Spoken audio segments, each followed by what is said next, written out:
Čini mi se da ova pjesma dobro opisuje kakvi ljudi su iza vaših zvučnika. Dobro jutro od Darke, Branimira i Irine. Zajedno smo do 10, iako imamo pojačanje. Magistar nutricionizma Nenad Bratković već je zauzeo svoju poziciju. Želim ti dobar dan. Sad je već po bontonu dobar dan, nema dobro jutro. Nutricionistci i s razlogom si ovdje kao dragi prijatelji, čovjek s kojim ja razmjenjujem jako puno informacija. Onda sam si mislila, pa Bože, toliko toga ljudi ne znaju, a toliko toga je važno za njihov život i zato ti hvala da si došao danas do studija drugog programa, jer postoji jako puno poveznica za koje sam sigurna da ljudi nemaju dovoljno osvješteno koliko su važne za njihov život. Za početak, obzirom si nutricionist, globalno gledano, jesu li Hrvati debeli? Jesmo li svi debeli kao nacija? Kao nacija definitivno da, jesmo. To nije moje mišljenje, moje iskustvo, nego to statistički podaci iz godine godine pokazuju i to su oni pokazatelji koji su alarmantni, sve rastući. Dakle, ne mijenja se situacija. Kao što znamo, ljudi sve više kod nas troše lijekove i tako dalje, imaju povećana, dakle, sve incidencije određenih bolesti, dakle, povećana. Tako znamo i da debljina kao bolest, to bih naglasio. Dakle, debljina je bolest. Debljina je bolest, endokrina sustavna bolest, proupalna i tako dalje, sve mogu objasniti što to znači, a liječnici bi još to bolje mogli objasniti. Dakle, mi smo, ajmo reći, bolesna nacija. To ne volimo čuti, ali to treba reći jasno i istini pogledati u oči, zato što je sa debljinom usko povezano čitav niz bolesti za koje kažemo da su najčešći uzročnici smrtnosti u Hrvata. Kad kažemo da smo debeli, da smo gojazni, pretili, kako god želiš, ljudi koji su svjesni svog odraza u ogledalu i znaju da imaju problem, možda nisu svjesni da je to bolest, ali problem sigurno da, onda ga rješavaju na različite načine, najčešće odlaze u teretanu, jedu jednako kao što su jeli i prije, ali se eventualno jače kreću i misle da će time riješiti stvari. Je li se to može tako rješavati, da jedemo ćevape i hamburgere i onda otrčimo krug oko zgrade? Da, jasno, ja uvijek naglašavam da naš metabolizam, naš organizam nije koksara, dakle nekakva kalorijska bomba u kojoj trpamo ugljen i sagorijevamo i tako mislimo kalorije manje unesiš, više potrošiš, nego mi smo vrlo složena nuklearna elektrana i puno složenija koja zahtijeva puno finih kemijskih reakcija, a naravno znamo da u nuklearnu elektranu ne ide ugljen, nego ide fini nuklearni gorivo, jel? Tako da na taj način pokušavam prispodobiti ili još bolje nekakva animacija, ilustracije. Znači, ako imate dobar auto, uložili ste u njega, 20, 30 tisuća eura i tako dalje, onda ako volite svoj auto, onda nećete staviti lož ulje, plavi dizel koji stavljamo u traktor, nego stavljamo najkvalitetniji, pročišćeni, s manje sumpora gorivo, benzin. To je ono, znači, gdje mi ne prepoznamo, mi slušamo svoj auto, gledamo da auto ne vuče najbolje, pa idemo mehaničaru, pa ga ne radimo na 3 svječice i tako dalje, 3 cilindra, a ovdje mi vidimo da se možda debljamo, ne primjećujemo možda lako samo za debljinu, imamo nekakve drugih simptoma od opstipacije, znači probavnih smetnji, od kroničnog umora, od povišenih krvnih pretraga, povišenih triglicerida, kolesterola. To je s mislima? I apsolutno misli. Dakle, danas govorimo o tome da to nije nikakav ni marketing, niti urate, ni da nekakva to prodavanje magle, nego postoje već egzaktni, znači, pokazatelji od primjerice psihoimunologije. To je jedna zgodna, zanimljiva znanost gdje pokazujemo, pogotovo kod onkoloških pacijenata koji naravno promijene vrlo često svoju prehranu. Međutim, pozitivne misli, pogotovo kod nekih bolesti ovog tipa, koje su vrlo teške, sigurno doprinose znači izlječenju. Pa imamo i placebo učinak kod mnogih kliničkih studija, dakle gdje se prati kako neki učinak kad čovjek uvjeri da nešto pozitivno uzima, kako to je znanstveno dokazano, placebo. Tako da sve to ulazi u cijelu tu priču, ali naravno ako ne promijenimo bazu, to je znači prehrana, konkretno, dakle ne na pamet, onda smo postigli velik dio prema zdravlju. Završili smo zadnji dio razgovora na temu doručka. Pitala sam te, kad tako dobro biraš glazbu, što si doručkovao, to je jako važno. Što nutricionist doručkuje? Jel preskačeš doručak? Ne, nikad ne preskačem doručak, čak i onda kad sam samo u žurbi, a nerijetko jesam, onda makar si napravim šejk koji brzo stajem i u auto popijem, dakle tekući neki obrok, ali kad god imam vremena, trudim se normalno doručkovati primjerice, dakle kombinacija voća i proteina. Što bi to reklo? Znači nekakve jabuke sa posnim sirom, s cimetom koji super regulira glukozu krvi i tako dalje. Onda ili zobene pahuljice sa sojinim mlijekom ili jogurtom, Znači kad pogotovo sad kad je sezona voća u kombinaciji s nekim proteinama, bez obzira što će neki sad reći pa smiju li se proteini, ugljikohidrati kombinirati, da smiju. A smiju? Smiju. Dakle, recimo meso i krumpir, to bi bilo to. To je već druga priča, to je dobar, ne. Znači, nisu ti procesi uvijek banalizirajući, znači, naš enzimski sustav, dakle, naša probava može se to odraditi, međutim, ako ubacite nekakav krumpir ili kruh sa mesom, to je drugačije nego da ste pojeli, znači, nekakav vok ili papriku i paradajz sa mesom, to je već druga priča i količinski i biokemijski učinak, tako dalje. Stalno pričaš o omjerima, ali ljudi najčešće pričaju o kalorijama i onda pronađu u različitim časopisima ili na internetu neke zgodne dijete koje imaju samo toliko kalorija pa zbrajaju i oduzimaju. Je li to dovoljno? Kalorije jesu bitne jer mi jesmo i termodinamički sustav, znači moramo gledati koliko smo potrošili, koliko smo unijeli i to je bitno pogotovo za i sportaše, a normalno i kod dijetoterapije debljine. Međutim, ako gledamo samo kalorije, ono čega se osobno mogu i kao stručnjak zgražati, nekakve dijete gdje se gledaju primjerice pola žemlje ili se gleda 1/3 napolitanke se gleda kalorija, a mi to zovemo slabo nutritivna gustoća ili prazne kalorije. Nije dovoljno da nekakva kalorija bude zadovoljena ili ako pričamo o tome da nekakvih 50-70 grama krumpira može biti ekvivalentno nekakvih 500 grama tikvica, primjer što stalno pričam. Dakle, količina možemo puno bolje profitirati sa nekim količinama nekih namirnica na uštrb nekakvih namirnica koje vrlo često jedemo i uvijek su nam pri ruci, a nisu uvijek najbolji biokemijski. Pričamo općenito, ali mislim da djeca zaslužuju posebnu priču za sebe. Ok, ako smo već odlučili mi sami o sebi voditi brigu na način kako to već radimo, odgovornost prema njima je puno veća i na vrtićima i njihovoj prehrani i u školskoj prehrani. Kako hranimo svoju djecu?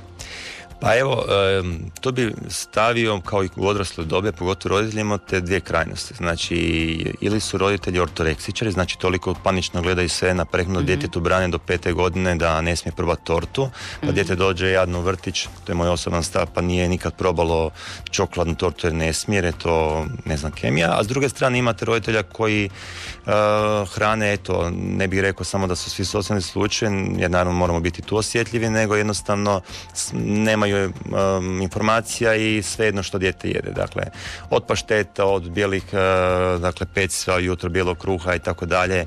Namaz jer najčešći nekakav argument je pa svi smo se tak nekako hranili pa smo evo odrasli. Pa nije baš tako, pogotovo danas kada je dostupnost pekara i svih tih mogućih proizvoda, krikića, krokića i čipseva na svakom uglu, pogotovo u škole i zalog prehrane djece je zalog njihovog zdravlja za kasnije, znači njihovih prehrambenih navika.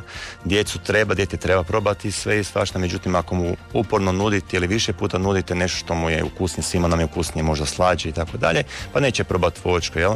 Isto tako tu brokula, ako mu ponudite, ako je ona brokula, pa ni ja neću jesti kao nutricionist, nego se treba malo domisliti na koji način je obogatiti okusom jednostavnim, recimo primjerima poput nekakve guste juhe sa dodatkom češnjaka ili mesa se može piletin smjeti i ispričati priču, stoji dijete će jesti tu brokulu, jel? Da, osim što je vizualno djetetu važno kako hrana izgleda, možda i nešto što vizualno nije interesantno može proći zbog priče. Ne treba odustati, čini mi se, kad su djeca u pitanju, treba se potruditi, možete im, ja mislim, je li dopušteno lagati? Jer ja ponekad se slažem. Da, pa ovo činimo dobro djelo, ako naravno ispričamo priče, djeci pričamo priče, tako da evo, činimo dobro djelo. Naravno da djecu ne treba zamarati pretjerano, ali mislim da kad se djeci već u ranijoj dobi ti neuroreceptori, znači neuroosjeti kad se razviju, znači okusa, pa normalno da će težiti kasnije, u kasnije dobi života, slađemu i tako dalje, kaloričnim.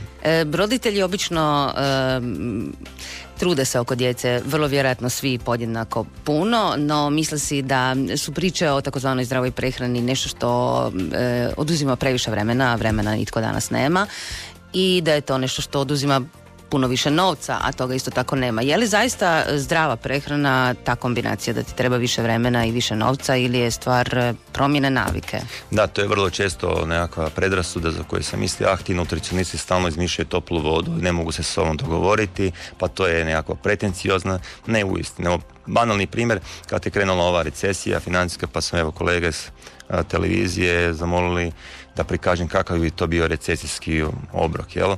Pa onda ako govorimo sad zima nam dolazi, jesen zima, pa onda prikažemo dakle nekakav varivo čušpajs, grah sa zeljem, dakle ili nekakav ričitiš bolje, puno vredniji obrok koji je odgovara nekakvim zdravom vegetarijansko-veganskom obroku, znači jednom tjedno, bez obzira jesmo svedi ili vegani i tako dalje. Onda me normalno ljudi pita di je tu meso, jel? Znači, meso je dio zdrave uravnotežene prehrane, pogotovo neko ko želi može, međutim ne svaki dan.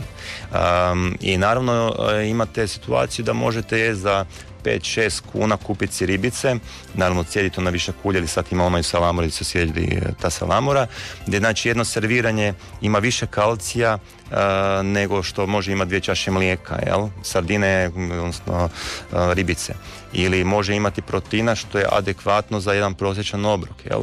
I onda vidite, skombinirate, ne znam, kad je bila sezona paprika, sad još uvijek jest, u kombinaciji nekakav ručak koji se može napraviti po tom principu, i eto ti zdravog doručka, odnosno ručka ili čak večere za 10 kuna, jel?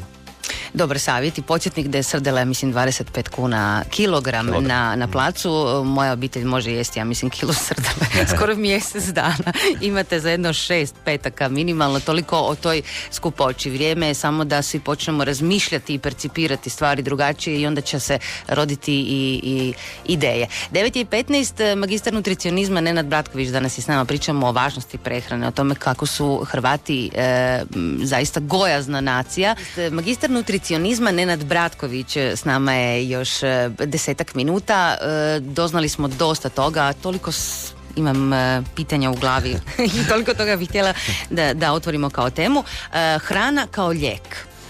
Kako bismo trebali gledati na to? Je li doista neke namirnice mogu čovjeka izliječiti, u potpunosti izliječiti neku bolest? Kakav bi trebali imati stav prema tome? Da, možda očekivani odgovor mene kao nutricionista bi trebao reći da, apsolutno hrana je lijek i hrana sve može izliječiti. Odgovor moj je ne. Međutim, hrana je izuzetno bitna i hrana može djelovati kao lijek i hrana ima takozvana farmakološka svojstva. Zašto sam rekao ne? Pa zato što imate gro situacija, počeši, ne znam, Steve Jobsa ili kao najeklatantnijeg primjera, pogotovo kod onkoloških pacijenata, gdje ljudi kad se promijene prehrana, to je vrlo bitno, kažemo to je adjuvantna terapija ili dijetoterapija je vrlo bitna, promjena prehrambenih navika, da onda odustanu ili svojim, dakle, odlukom od primarne terapije. I to je onda gdje liječnici to ne vole, a ja kao nutricionist ne volim i nikada ne smijem i neću reći odustanite od vašeg lijeka, isključivo samo ako vaš liječnik to smatra da treba promijeniti terapiju. Ali hrana je svejedno lijek. Ali hrana je svejedno lijek. Dakle, ako gledamo čitav niz primjera da hrana, počeši od ove debljine, uzrokuje debljinu, pa do toga da nekakva hrana, namirnice konkretno, mogu promijeniti tijek bolesti ili čak homeostazu, dakle, nekakvog našeg funkcioniranja organizma. Konkretno, pojedete li jako puno češnjaka, a uz to ste možda i na terapiji marivarinima, puno ljudi koriste, dakle, terapiju protiv zrušavanja krvi, krv će se dodatno razrijediti ili pasti će krvni tlak. Znači, to je onaj dobar učinak. Međutim, mi ne znamo dozu, koliko je to češnjaka, dakle, češnjak apsolutno da, međutim, isto vrijedi o dozi. Doza lijek, dose response, takozvani princip farmakologije. Uzmemo li jako puno omega-3 koji je izuzetno bitna, dakle, ribljeg ulja konkretno, da ne mistificiramo, učinak može biti sjajan za širenje krvnih žila. Međutim, osobe koje su isto na lijekom ili osjetljivije, u visokoj dozi, znači previsokoj, može, pogotovo recimo 4-5 grama, nekontrolirano, uz češnjak i tako dalje, može se i razrijediti krv, ispasti krvni tlak i tako dalje. Grapefruit, kojeg mnogi ljudi vole piti, pa uz lijekove ili same može promijeniti kako će lijek se eksprimirati, dakle metabolizirati. Ili će se pojačati ili smanjiti djelovanje nekih lijekova, kao što je kolesterol, lijekov za kolesterol i tako dalje. Spomenuo si riblje ulje, pa sam se sjetila našeg slučaja od nedavno. Kao djeca smo mnogi pili riblje ulje, danas to nisam čula da je baš praksa, no interesantnu si mi činjenicu otkrio poveznicu između ribljeg ulja i dječjeg ponašanja, odnosno koncentracije. To je kao podsjetnik roditeljima koji imaju djecu koja se teško koncentriraju. Odgovor je riblje ulje. Između ostalog. Naravno, ukoliko dijete ne promijeni prehranu, jede svaki dan peciva i tako dalje, nećemo dobiti taj učinak. Međutim, ako se promijeni jedan, barem u blažem obliku, obrazac prehrane i ubaci se kao ciljani dodatak prehrani riblje ulje, studije su pokazale da se poboljšanje koncentracije pa i ADHD-a kao poremećaje, dakle da možemo postići dobre učinke.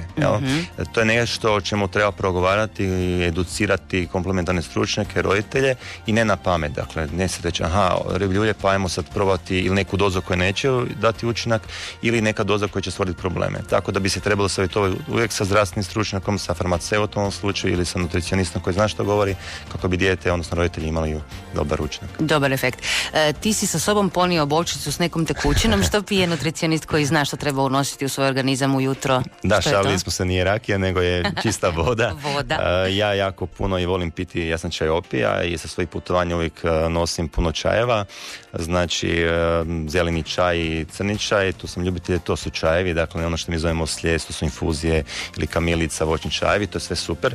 Međutim, ja sam prije svega ljubitelj aromatiziranih i raznih zelenih, bijelih, crnih čajeva. Tako, ovdje je voda. Ali zašto voda? Ujutro? Zašto voda jutro? Pa voda je naš glavni medij u našim stanicama. Dakle, možemo i pričati o proteinima, bilančevinama, ugljikohidratima, ali ako mi imamo deficit vode, dakle, našem organizmu što kreće od jutra, dakle, nema medija, nema podloge i baze u kojima će se sve te silne biokemijske reakcije odvijati i događati.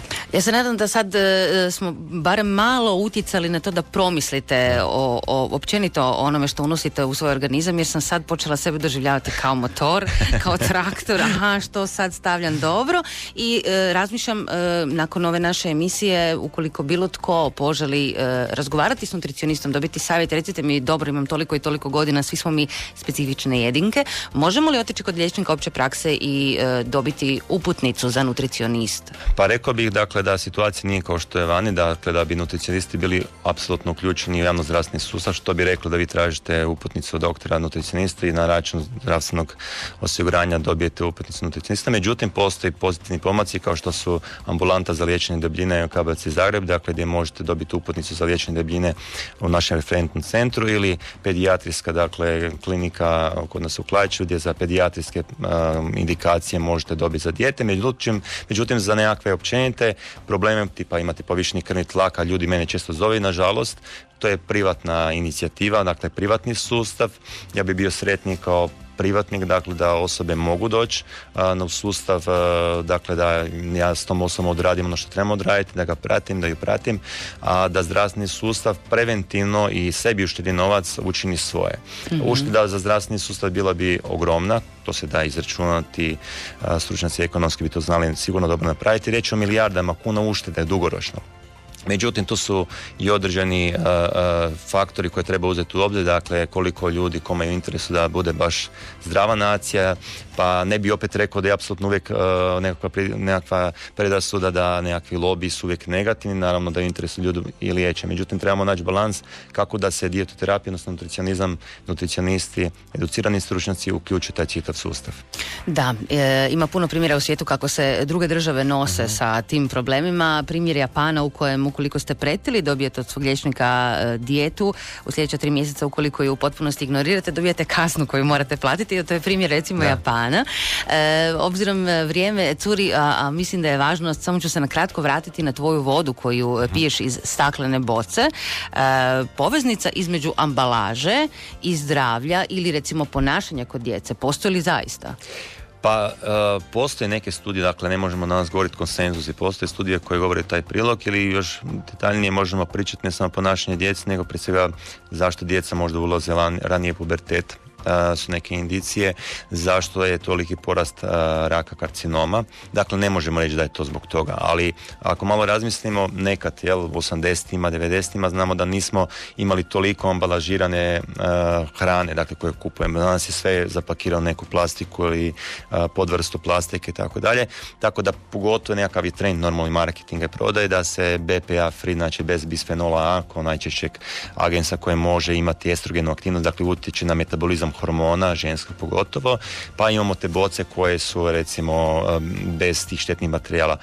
hoću reći, s jedne strane paranoju treba staviti sa strane, ali s druge strane ipak malo promišljeno razmišljati o svojoj prehrani, čak i ono što pijemo. Ali kad možemo birati između plastike i stakla, trebamo birati staklo. Tako. I to je važno. Ako niste znali, evo i meni je to bilo zaista iznenađujuće, birajte staklo. 9:27, magistar nutricionizma Nenad Bratković s jako puno stvari o kojima bi mogao pričati, pa vidim da si pričao brzo, da što više toga stigneš ljudima prenijeti, ali pretpostavljam bit će još prilike za prostor u medijima gdje ćeš imati svoju šansu za utjecaj na sve nas, jer nam korisnih savjeta zaista očito je puno treba. Ja se isto nadam, hvala na pozivu, evo, lijepi pozdrav svim slušateljima i ja se nadam da će malo promisliti o svojoj prehrani na dobrobit svih u nas. Hvala ti lijepa. U nastavku još jedna koju je odabrao naš današnji gost. Parni valjak. Da, dobri stari parni valjak. Da, ovo je dosta žestoko. Dosta dobar izbor za vas koji ste u prometu.